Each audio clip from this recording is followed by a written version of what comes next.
باللہ من الشیطان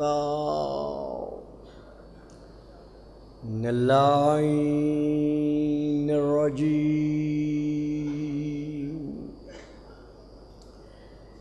بسم اللہ الرحمن الرحیم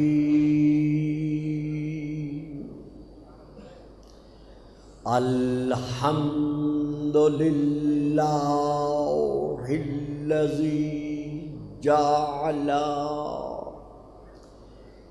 لیلۃ القدر خیرا من الف شہر والشکر للہ الذی جعلنا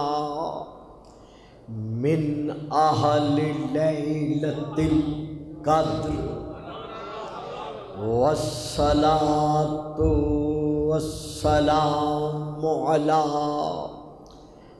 معدن فیوضات لیلۃ القدر محمد المبعوث صلوات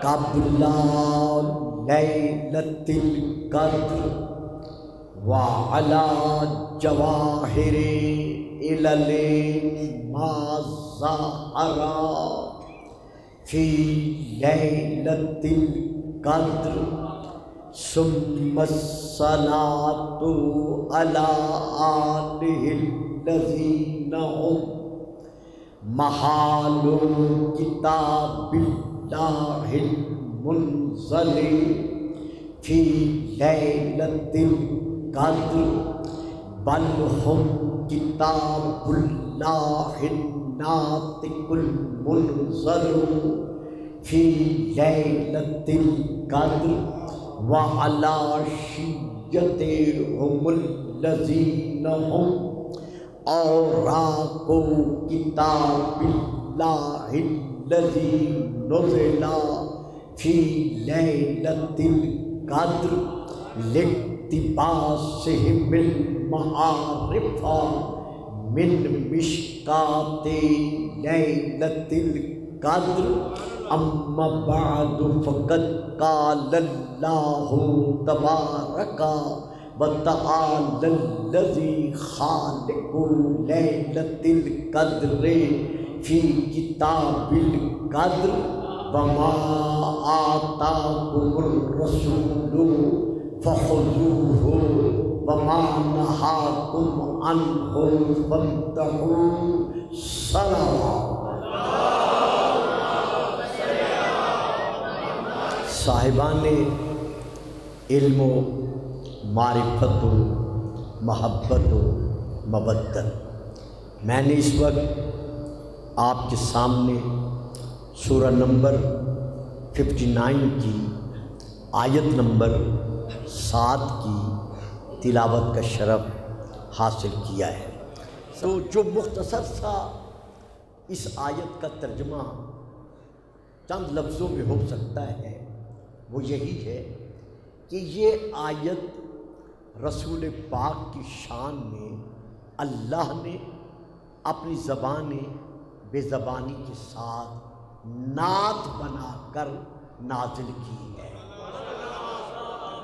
یعنی یہ آیت جو ہے یہ اللہ کی طرف سے رسول خدا کی شان میں ایک نعت ہے، اور صرف یہی ایک نہیں ہے بلکہ اہل شیعہ کے ہاں بھی اور غیر تشیع کے ہاں بھی تقریباً ہمیں مفسرین خاصہ اور عامہ کی طرف سے یہ تحریر ملتی چلی آ رہی ہے کہ بسم اللہ کی با سے لے کر والناس کی سین تک 103 آیات ہیں جو اللہ نے زبان بے زبانی کے ساتھ اپنے حبیب کی نعت بنا کر نازل فرمائی ہے۔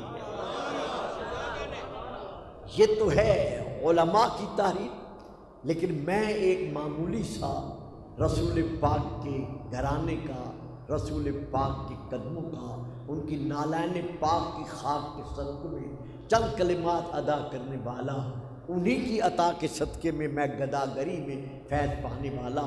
میں تو یہ سمجھتا ہوں کہ بسم اللہ کی بات سے لے کر والناس کی سین تک پورے قرآن کو آپ اگر غور سے پڑھ کر دیکھیں گے تو کسی نہ کسی پہلو کے تحت وہ رسول کی نعت ہی نظر آتا ہے۔ تو یہ اللہ کی طرف سے ایک نعت ہے جو رسول کی شان میں نازل ہوئی ہے کہ وما آتاکم الرسول فخذوہ وما نہاکم عنہ فانتہوا، جو رسول دے وہ لو اور جس سے رسول روکے اس سے رک جاؤ۔ اور اللہ فرما رہا ہے وما کان لمؤمن ولا مؤمنۃ اذا قضى اللہ ورسولہ امرا ان یکون لہم الخیارہ، کسی مومن مرد کو اور کسی مومنہ عورت کو یہ حق حاصل نہیں ہے کہ وہ رسول کے فیصلے پر اپنے فیصلے کو ترجیح دے سکے۔ یعنی ہر حالت میں ہم نے فیصلہ رسول ہی کا تسلیم کرنا ہے۔ تو اب ہم یہاں پر یہ دیکھتے ہیں کہ جو اللہ نے نازل کیا ہے رسول کے قلب پر وہ ہے قرآن، رسول نے اپنی زبان سے اسے ادا فرماتے ہوئے ارشاد فرمایا کہ یہ آیت ہے۔ ہم کہتے ہیں ہاں بے شک یہ آیت ہے، تو جس زبان نے منوایا یہ آیت ہے وہی زبان اس کی تفسیر کرتے ہوئے ارشاد فرما رہی ہے کہ یہ اس کی تفسیر میں میری حدیث ہے۔ اب کہا جاتا ہے آیت کو لیتے ہیں، حدیث کے متعلق شک ہے بھئی کیسے لے؟ اور بابا جو زبان کہہ رہی ہے یہ آیت ہے وہ لیتے ہو، اور وہی زبان کہہ رہی ہے میری حدیث ہے، اور اس حدیث کے لیے اللہ فرما رہا ہے وَمَا يَنْطِقُ عَنِ الْهَوَىٰ إِنْ هُوَ إِلَّا وَحْيٌ يُوحَىٰ، کہ میرا حبیب میری وحی کے بغیر بولنے کا ارادہ تک ہی نہیں کرتا۔ تو جس طرح ہم نے آیات کو لینا ہے اسی طرح ہم نے احادیث نبوی کو لینا ہے، کیونکہ احادیث نبوی کے لیے ہی تو اللہ فرما رہا ہے کہ سنو فَإِنَّمَا يَسَّرْنَاهُ بِلِسَانِكَ، کہ میرا حبیب ہم نے اگر قرآن کو آسان کیا ہے تو صرف اور صرف تیری زبان کے لیے آسان کیا ہے۔ اور میں جب سے لاہور میں پڑھ رہا ہوں ایسے چہرے جانتا ہوں جن کی دعاؤں کے سائے میں میری زندگی گزر رہی ہے۔ میں نے ہمیشہ یہی کہا ہے کہ جب بھی قرآن لینا ہے یا رسول کی زبان سے لو یا رسول کی زبان چوسنے والوں سے لو۔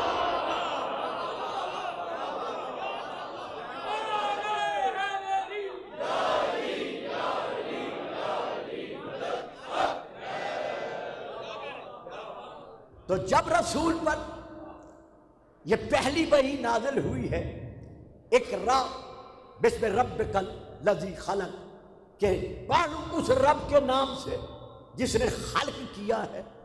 اب یہاں پر کہنا یہ پڑے گا کہ اگر قرآن اکیلا کافی ہوتا تو اللہ کبھی نہ کہتا کہ جو رسول دے۔ اس بات کی دلیل ہے کہ اکیلا قرآن کافی نہیں، اگر کافی ہوتا تو اللہ یہ ارشاد نہ فرماتا۔ اب میں ایک قدم اور آگے بڑھتا ہوں، کتاب جناب المودت میں بھی ہے، مودت القربہ میں بھی ہے، باقی کتابوں میں بھی ہے، اور بڑے بڑے علماء نے لکھا ہے، آگے چل کے انشاءاللہ زندگی ہے بیان کروں گا کہ رسول نے فرمایا قرآن مع علی وعلی مع القرآن، کہ قرآن علی کے ساتھ ہے اور علی قرآن کے ساتھ ہے۔ تو نکالے اس کا مقصد کیا ہے کہ جس نے قرآن سمجھنا ہے وہ علی سے لے،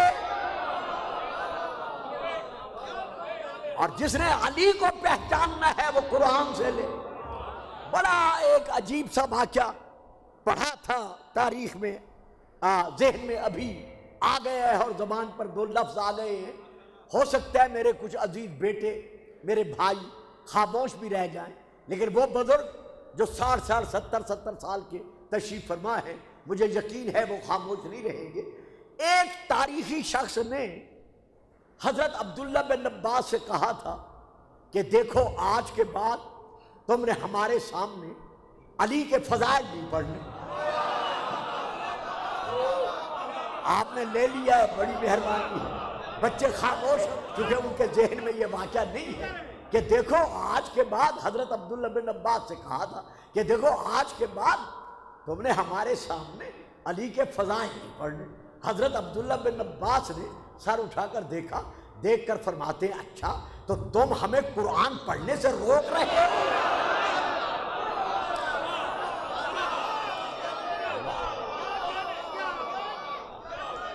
تو کہا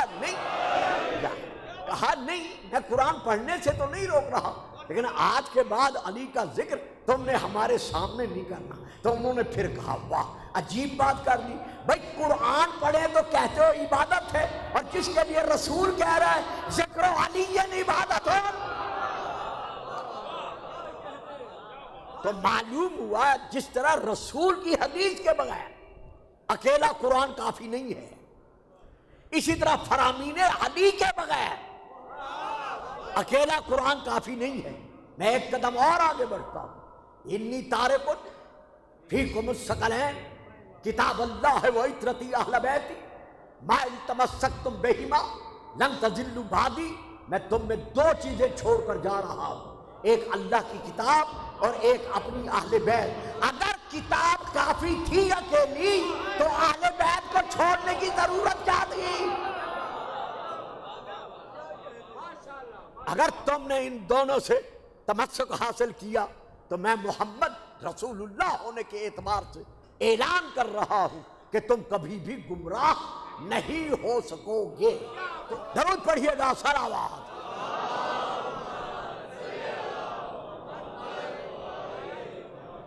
تو رسول پاک نے غار حرا میں جو پہلی وحی نازل ہوئی ہے اقرا بسم ربک الذی خلق. یہاں ایک اور بات بھی دیتا چلوں، جب جبل النور کے، جبل القرآن کے، جبل الاسلام کے غار حرا میں یہ پہلی وحی نازل ہوئی ہے، کیا اس وقت رسول کے ساتھ کوئی اور بھی تھا؟ واہ، سارے بچے تو خیر چپ کر جاتے ہیں، انہیں چپ کرنا چاہیے. جب پہلی وحی رسول پر نازل ہوئی ہے غار حرا میں تو کیا رسول پاک کے ساتھ کوئی اور بھی تھا؟ تو اب یہ دیکھنا پڑے گا کہ کوئی تھا یا نہیں تھا. لے آؤ بیٹا وہ کاغذ مجھے دو. درود پڑھیں صلوات.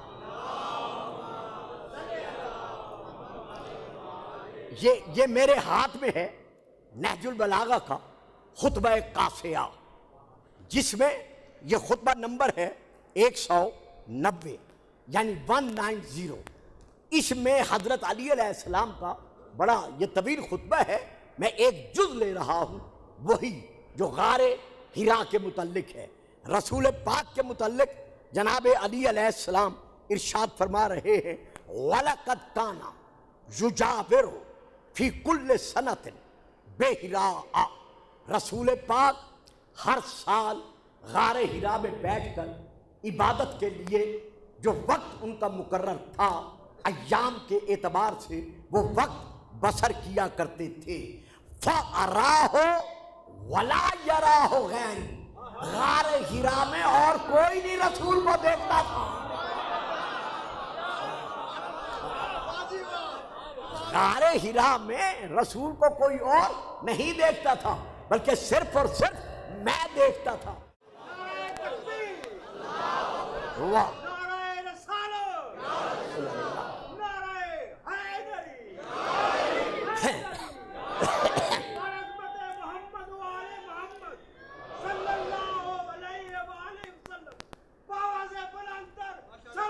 مہربان. یعنی جس غار حرا میں پہلی وحی نازل ہو رہی ہے وہاں اور کوئی نہیں ہے، لیکن علی فرماتے ہیں میرے علاوہ اور کوئی نہیں تھا، میں تھا. اور پھر دو لائنیں چھوڑ کر پھر آپ ارشاد فرما رہے ہیں، چونکہ پورا خطبہ میں نہیں لے سکتا وقت کی وجہ سے. آپ فرماتے ہیں ارا نور الوحی بالرسالت واشم ریح النبوت، جب رسول کے دل پر پہلی وحی نازل ہوئی ہے تو میں علی دیکھ رہا تھا۔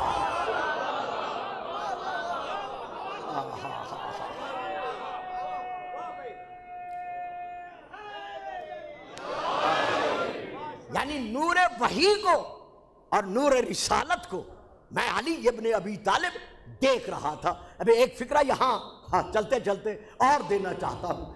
جب قلب رسول پر نازل ہونے والی وحی کو علی دیکھ رہا ہے اور خود بیان کر رہا ہے میں دیکھ رہا ہوں، قلب ہے رسول کے سینے کے اندر، یعنی سینے کے حجاب میں، جب رسول کے سینے کے حجاب میں علی دیکھ سکتا ہے، وہی علی کہہ دے کہ میں آسمانوں میں دیکھ رہا ہوں۔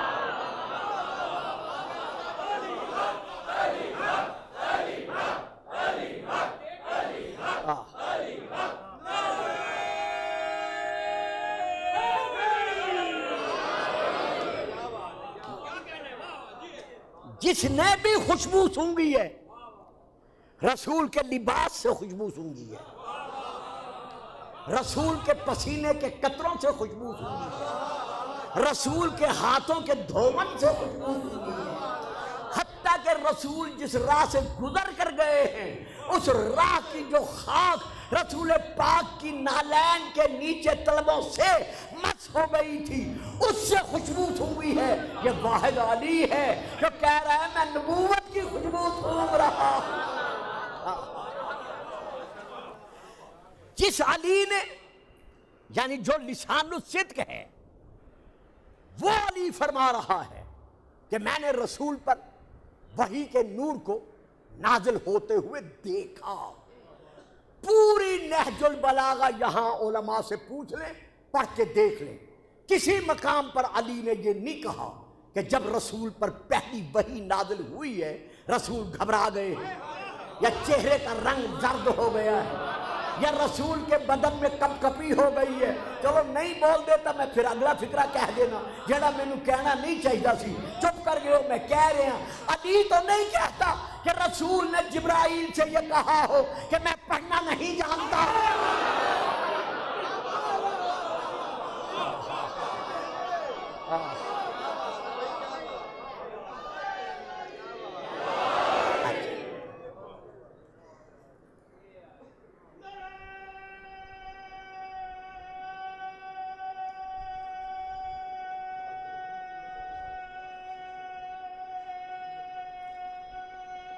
پانی یہاں رکھ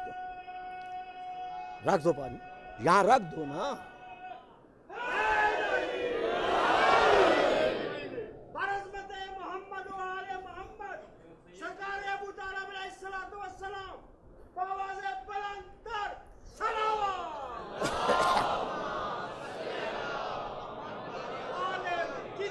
ماشاءاللہ۔ تو اب سب سے پہلا درس جو رسول پاک نے ہمیں بخشا ہے وہ کیا ہے؟ اس وحی کے نزول کے بعد پہلی جو بعد جماعت نماز ہوئی ہے پوری تاریخ کے مطابق جو رسول نے پہلی نماز پڑھائی ہے اس میں نمبر 1 حضرت علی علیہ السلام اور اس کے ساتھ ساتھ حضرت بی بی سیدہ ام المومنین خدیجۃ الکبریٰ علیہ السلام۔ یہ ہے تاریخ کے مطابق پہلی نماز جس کا میں تشریح اس وقت نہیں کر سکتا۔ اب رسول نے سلسلہ تبلیغ اسلام شروع کیا۔ سب سے پہلا درس رسول نے کیا دیا ہے؟ قولو لا الہ الا اللہ فتفلحوا، اللہ کی الوہیت کا اقرار کرو تاکہ تم فلاح پاؤ۔ تو پہلا درس کیا دیا ہے؟ درس توحید۔ معلوم ہوا اسلام کا پہلا بنیادی درس وہ معرفت توحید ہے۔ اگر معرفت توحید ہے تو دامن میں سب کچھ ہے، اگر معرفت توحید نہیں ہے تو دامن بالکل خالی ہے۔ لا الہ، نہیں ہے کوئی معبود، یہ ترجمہ غلط ہے۔ وہ اس لیے غلط ہے کہ کفار مکہ، مشرکین مکہ جمادات کے بنائے ہوئے، نباتات سے بنائے ہوئے یا باقی دھاتوں سے بنائے ہوئے بتوں کو مانتے تھے، وہ انہیں الہ تسلیم کرتے تھے۔ لہٰذا یہاں ترجمے کے ساتھ ایک لفظ بڑھانا پڑے گا کہ لا الہ، نہیں ہے کوئی معبود حقیقی الا اللہ، اگر کوئی معبود حقیقی ہے تو وہ صرف اور صرف اللہ کی ذات ہے۔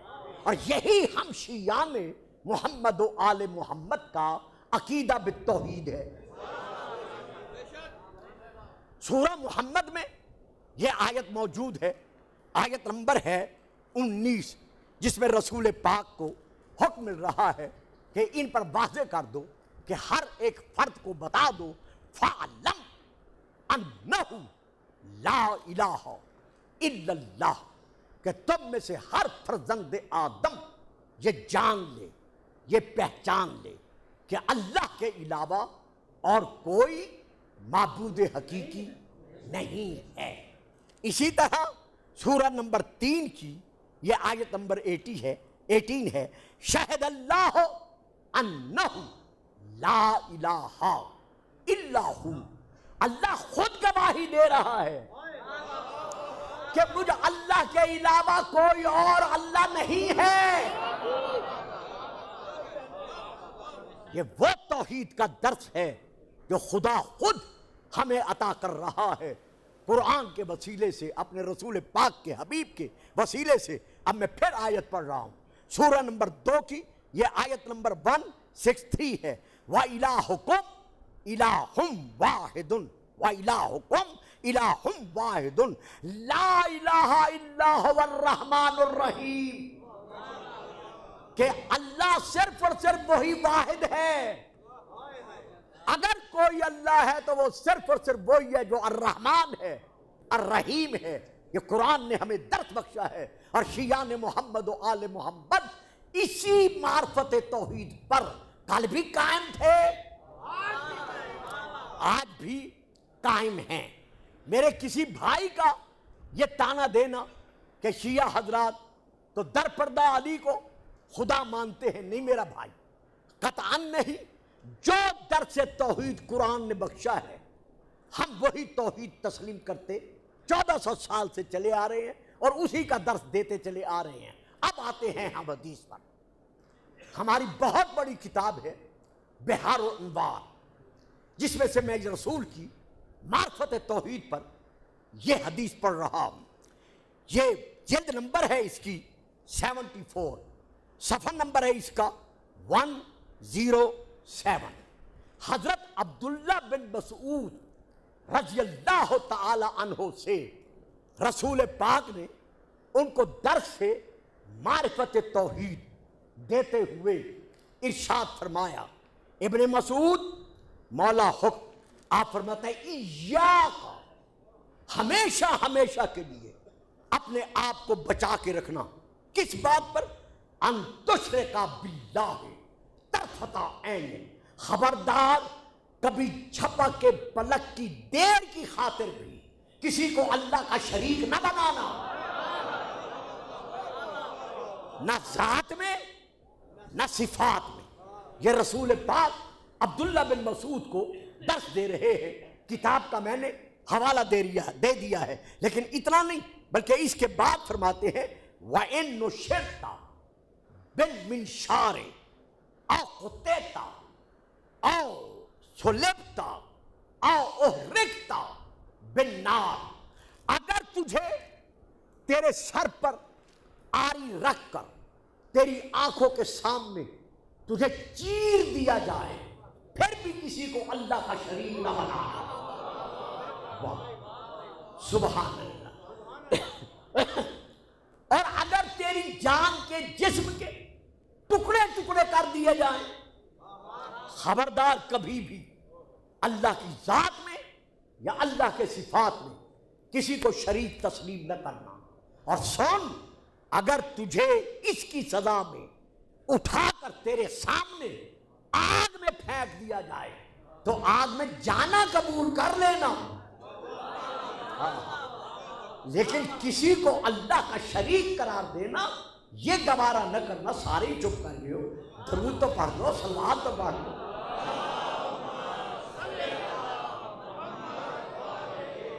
تو ہم یہ رسول کی حدیث تھی. اب میں یہاں پر حضرت علی کا فرمان پیش کر رہا ہوں کہ مدرس اسرار توحید ہمیں کس طرح درس توحید دے رہے ہیں. لیلۃ الحریر میں جناب علی ابن ابی طالب جنگ صفین میں مصروف جنگ ہیں, مصروف جہاد ہیں. نمبر 3 دو مجھے, یہ لے لو. رسول پاک علی مصروف جہاد ہے, نیزے پہ نیزہ ٹوٹ رہا ہے, تلوار پہ تلوار لگ رہی ہے, تیر علی پہ چھوڑے جا رہے ہیں. یہ ایک بادیہ نشین عربی یعنی ایک دیہاتی عربی اسی عالم میں علی کے قریب آتا ہے, رکابوں پر علی کے پاؤں پر ہاتھ رکھ کر کہتا ہے, یا علی, جس اللہ کو تو واحد مانتے ہوئے, احد مانتے ہوئے اس کی اطاعت اور اس کے عشق میں فنا ہو چکا ہے, چیز بتا تو صحیح وہ ہے کیا.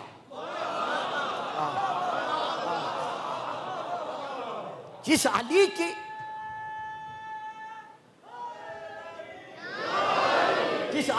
اطاعت, جس اللہ کی اطاعت میں اے علی تو فنا ہو کر زندگی بسر کر رہا ہے, بیان تو کر کہ وہ ہے کیا. اب گھوڑا نہیں رکا, تلوار نہیں رکی, ہاتھ نہیں رکے, وہ آپ کے سواری کے ساتھ ساتھ چل رہا ہے. یہ ہے علی کا خطبہ. منہاج الحسین میں بیٹھ کر سننے والوں, یہ خطبہ میرے ہاتھ میں ہے. علی نے پورا خطبہ دیا ہے, میں صرف 4 فقرے پڑھ رہا ہوں جو مجھے وقت اجازت نہیں دے رہا. آپ فرماتے ہیں, یا اخل عرب, میرے بیٹوں, میرے عزیزوں, میرے بھائیوں, میں توقع رکھتا ہوں کہ جس طرح آپ باقی فضائل سنتے ہو اسی طرح یہ بھی سننے میں آپ میرا پورا ساتھ دیں گے, تاکہ دنیا کو خاص طور پر وہ جو کہتے ہیں کہ شیعہ علی کو چلتا پھرتا خدا مانتے ہیں, ان کو پتہ چل جائے کہ ہم تو علی کو مانتے اس لیے ہیں کہ علی نے خدا منوایا ہے.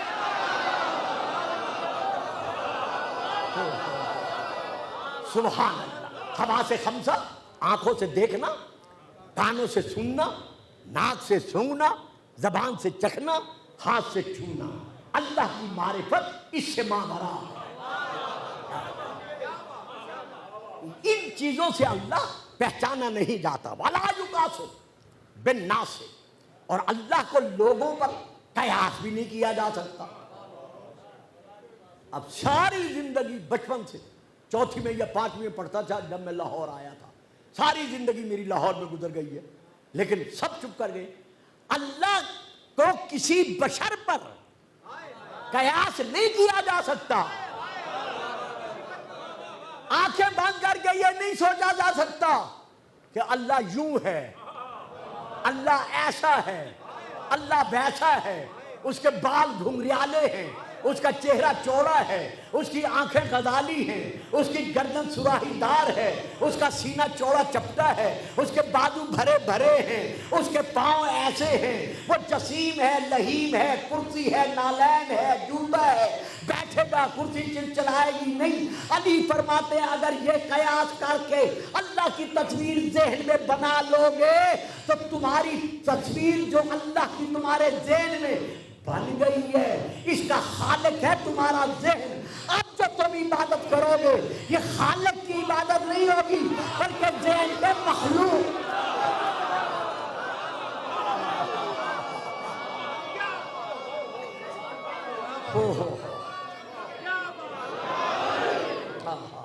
اچھا, اس میں حضرت علی ایک مقام پر آگے چل کر پھر ارشاد فرما رہے ہیں, وَلَا تُقَدِّرُهُ الْعُقُولُ وَلَا تَقْعُ الْأَرْحَامُ فَكُلُّ مَا قَدَّرَهُ عَقْلٌ, یعنی جو بھی اس کے مثل کسی کو, جو بھی اللہ کو کسی کے مثل ٹھہرا دے گا تو وہ کیا ہو جائے گا, فَهُوَ مَحْدُودٌ, وہ حد بندی میں آئے گا.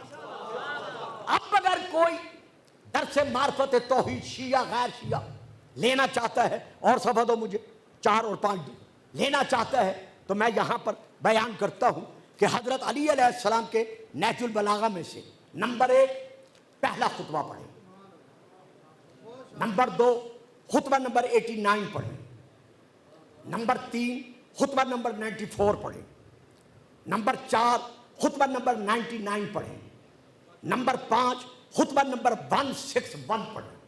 نمبر 6 خطبہ نمبر 177 پڑھیں. سن رہے ہو یا چلے گئے؟ خدا کے لیے نہج البلاغہ پڑھو. ایک ایک گھر میں نہج البلاغہ رکھو.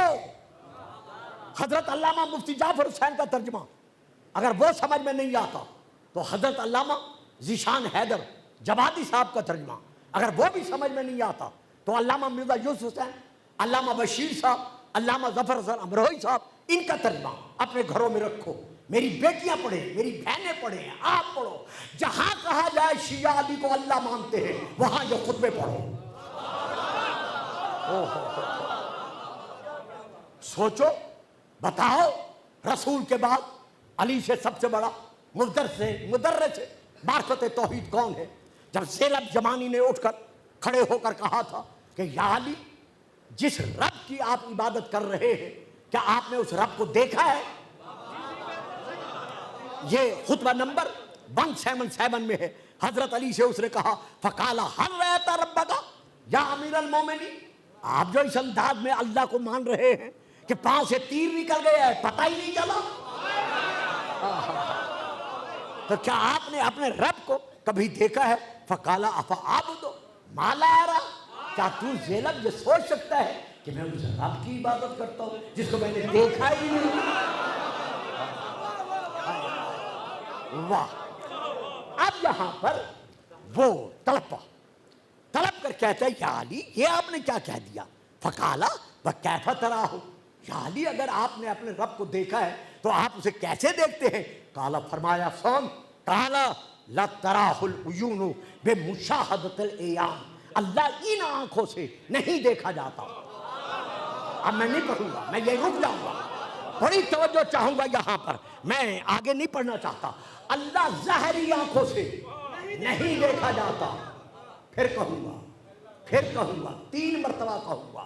یہ علی فرما رہے ہیں کہ اللہ ظاہری آنکھوں سے نہیں دیکھا جاتا. معلوم ہوا اللہ وہ ہے جو آنکھوں سے نہیں دیکھا جاتا، اور علی وہ ہے. رسول فرما رہے ہیں النظر الی وجہ علی عبادت. علی کا چہرہ دیکھنا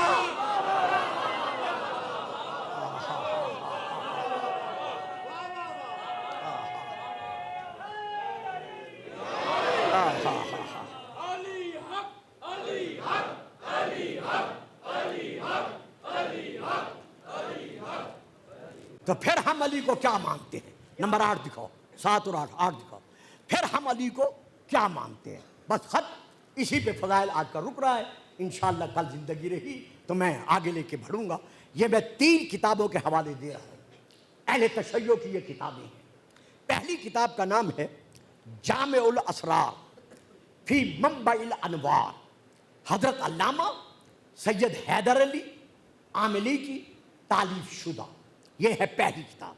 دوسری کتاب تفسیر محیط اعظم سید علامہ آیت اللہ حیدر علی عاملی کی، جس کو یہ دونوں کتابیں نہ مل سکیں چونکہ یہ آج کل نہیں مل رہی. میں نے بھی نجف اشرف میں جا کر جب زیارات پر گیا تھا بہت تلاش کی، جب نہ ملی تو میں نے ان کی فوٹو کاپی حاصل کی، لیکن اصل کتاب مجھے نہیں مل سکی. ہو سکتا ہے اب مل رہی ہو. تو اگر کسی کو یہ کتابیں نہ مل سکیں تو میں ایک ایسی کتاب کا نام لے رہا ہوں جو تقریباً ہر مدرسے میں اور ہر مسجد کے مولوی کے پاس، جو شیعہ پڑھا لکھا مولوی ہے اس کے پاس موجود ہے. حضرت آیت اللہ ان کا وحید خراسانی، حضرت آیت اللہ وحید خراسانی، ان کی کتاب کا نام ہے ربانی آیات اللہ. یہ اس کتاب کا نام ہے جس میں ان کے جو درس دیے ہوئے ہیں ان کو جمع کیا گیا ہے. تو اس کتاب سے یہ جلد نمبر 1 ہے، صفحہ نمبر 149 ہے. تو اس کتاب میں بھی ان دونوں کے حوالے سے یہ تحریر موجود ہے. وہ تحریر کیا ہے؟ اس خطبے کا نام ہے خطبہ نورانیہ. یعنی جو علی نے یہ خطبہ پڑھا ہے اس خطبے کا نام ہے خطبہ نورانیہ. اس میں علی فرماتے ہیں قال علی من انا، کہا لوگوں سنو میں علی کون ہوں. جب حضرت علی نے یہ فرمایا، خطیب منبر سلونی نے جب یہ فرمایا، لوگوں کے کان کھڑے ہو گئے کہ دیکھیں آج علی کیا کہتا ہے۔ حضرت علی فرماتے ہیں انا علی جن، میں سارا نہیں پڑھوں گا، جو 10 منٹ باقی ہے اور میں ختم کر رہا ہوں۔ انا علی جن، میں بھی علی ہوں، فہو علی جن، وہ بھی علی ہوں۔ انا علی جن، میں بھی علی ہوں، فہو علی جن، وہ بھی علی ہے، لیکن میری اس دعا کو کبھی نہ بھولنا جو میں اکثر مناجات ہفتہ میں مصلی عبادت پر بیٹھ کر پڑھا کرتا ہوں کہ یا الہ العالمین انت الخالق و انا المخلوق۔ دیکھا نا، چپ کر گئے ہو نا یہاں پر۔ یہ حضرت علی کی دعا ہے، آپ کی یہ صحیفہ علویہ میں یہ دعا موجود ہے کہ اے یا الہ العالمین انت الخالق و انا المخلوق، انت المالک و انا المملوک، انت الرازق و انا المرزوق، انت الرب و انا المربوب۔ بیٹو بھائیو، ایک فکرہ دیتا ہوں، اور بابا جس کا خلق شدہ علی ہماری سمجھ میں نہیں آ سکتا، اس علی کا خالق سمجھ میں کیسے؟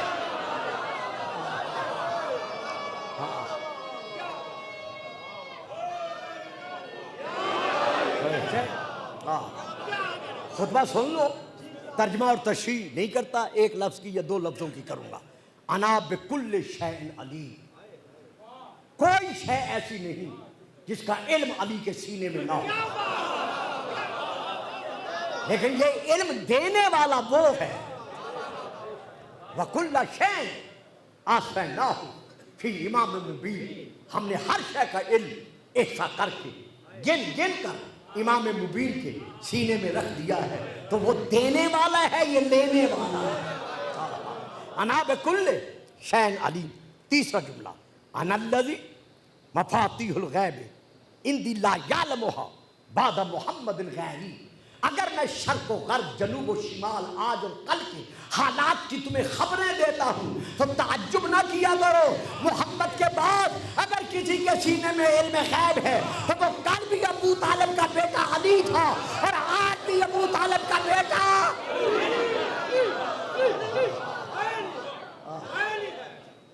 اس کے بعد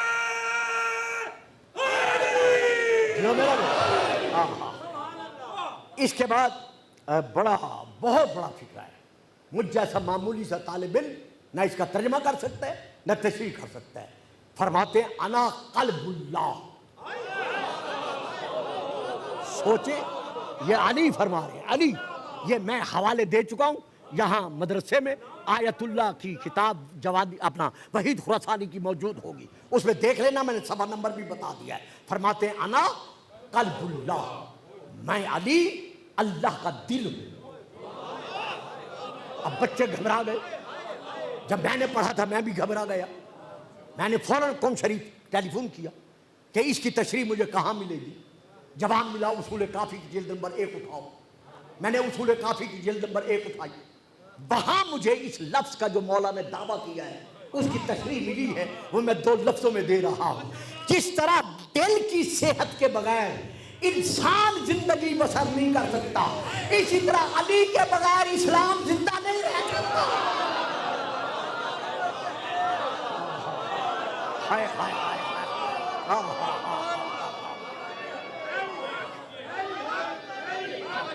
ہم منوائیں گے جیسے جواب دے رہے ہیں۔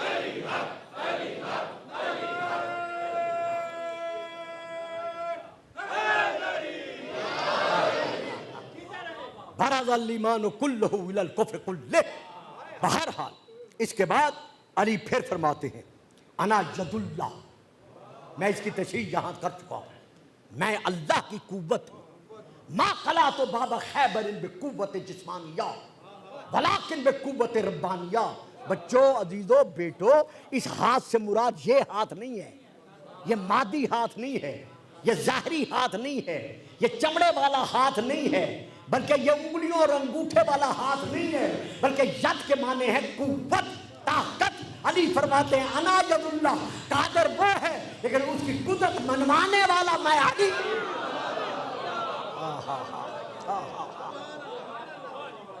ما کرا تو باب خیبر بقوت جسمانیہ ولیکن بقوت ربانیہ، میں نے خیبر کا دروازہ جسمانی قوت سے نہیں اکھاڑا بلکہ ربانی قوت سے اکھاڑا ہے۔ چلو بس بات ختم کروں۔ آگے حضرت علی فرماتے انا جنب اللہ، انا اللوح المحفوظ، انا النوح الاول، انا الابراہیم الخلیل، انا الموسیٰ الکلیم، انا الاول انا الآخر، انا الظاہر انا الباطن۔ تفسیر انشاءاللہ آئندہ تقاریر میں عرض کروں گا۔ مل کے نعرہ جیو، سلامت رہو، آباد رہو۔ انا الاول والآخر والظاہر والباطن، انا روح الارواح۔ یہ جو روحوں کی زندگی ہے، ان سب روحوں کی روح میں علی ہوں۔ اس کے بعد فرماتے ہیں انا خازن النبوہ، انا وجہ اللہ، انا ترجمان وحی اللہ۔ یہ حضرت علی کا خطبہ ہے۔ اس خطبے کا نام ہے خطبۃ النورانیہ۔ اس کے آخر میں حضرت علی کے یہ کلمات ہیں وَلَوْلَا نَحْنُ مَا عُرِفَ اللَّهُ وَلَوْلَا نَحْنُ مَا عُبِدَ اللَّهُ۔ اگر ہم محمد و آل محمد نہ ہوتے تو کوئی اللہ کو اللہ کہنے والا نہ ہوتا۔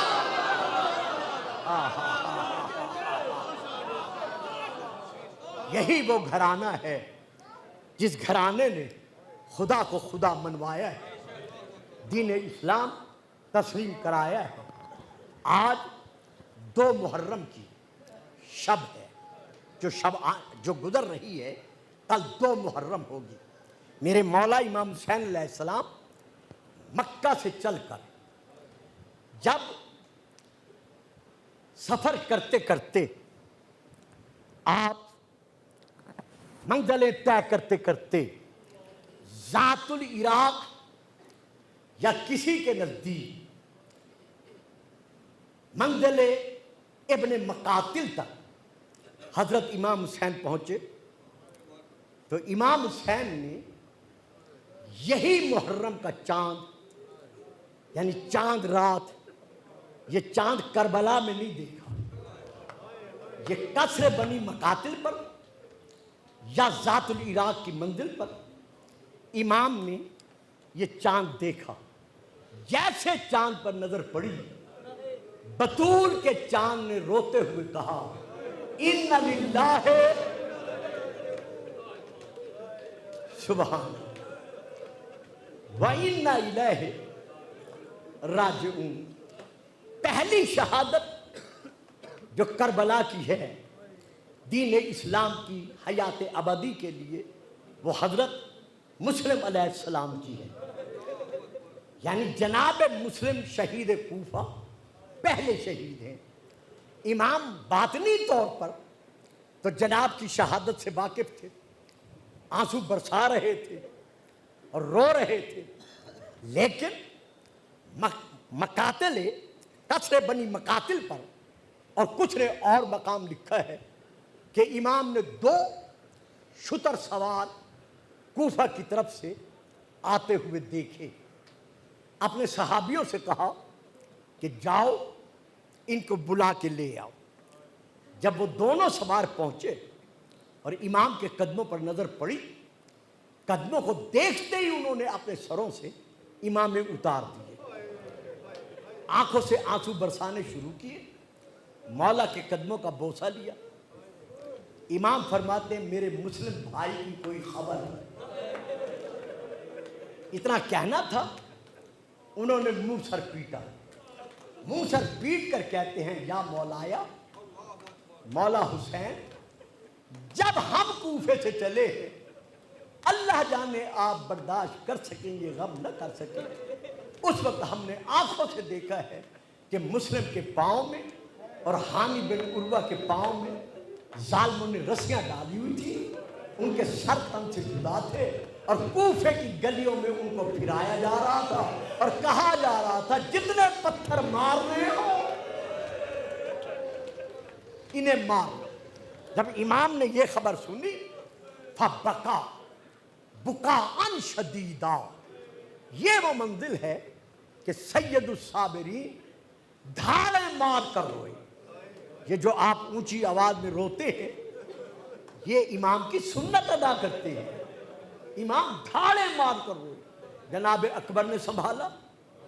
غازی عباس آگے بڑھے, مولا کو لیا, خیمہ گاہ میں لے آئے. جب امام خیمہ گاہ میں آئے, آنسوں کو امام نے صاف کیا. یہ دو زانو ہو کر مولا زمین پر بیٹھ گئے.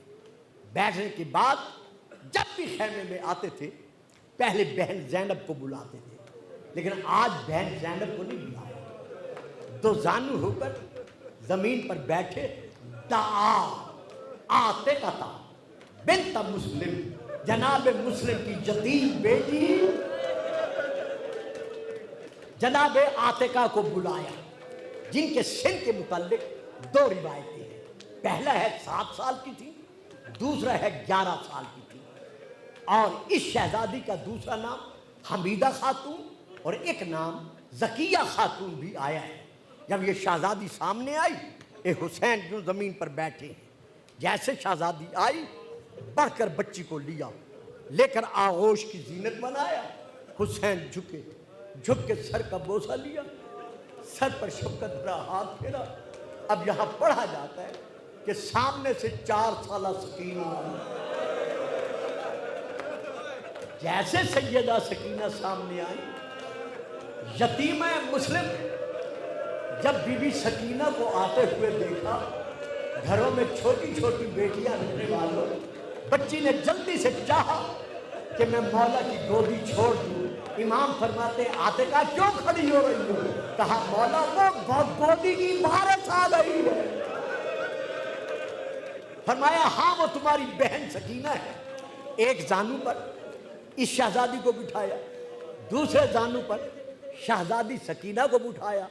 امام نے 2 بندوں کی جوڑیاں طلب کی.